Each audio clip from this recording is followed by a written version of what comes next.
আসসালামু আলাইকুম। জুম্মা মুবারক, জুম্মা মুবারক, জুম্মা মুবারক। আলহামদুলিল্লাহ, আমরা সব ভাই বারাদার একসাথে যাচ্ছি আজকে বড় মসজিদে নামাজ পড়ার জন্য। আমার সাথে আছে কে? আপনার সাথে আছে কে? ও, আমার সাথে আছে বন্ধু রানা, চিটাং বাড়ি। আমার সাথে আছে খুলনা ভাইয়ের নাম কি? রাজসেল ভাই, খুলনা বাড়ি, সুন্দরবন এলাকার মানুষ। মানুষটা সুন্দর। আমার সাথে আছে আকাশ, তার নাই কোনো বাতাস। যাক, তারটা তাই কইলো, আমি কিছু কই নাই। যাই হোক, খুব ভালো লাগতেছে, অনেকদিন পরে সবাই একসাথে নামাজ পড়তে যাচ্ছি। এখন ড্রাইভার সাহেব, জুমা মুবারক সবাইকে জানান। জুমা মুবারক। হ্যাঁ, আপনার পক্ষ থেকে সবাইকে জানান। জুমা মুবারক।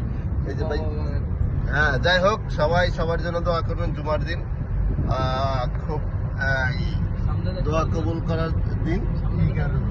যাই হোক, কি কারণে মানে কারণটা বলুন। জুমার দিন হচ্ছে দোয়া কবুলের দিন। ঠিক আছে, এটা সবাই জানে। তুমি যেই কারণ নিয়ে দোয়া করবে সেটাই।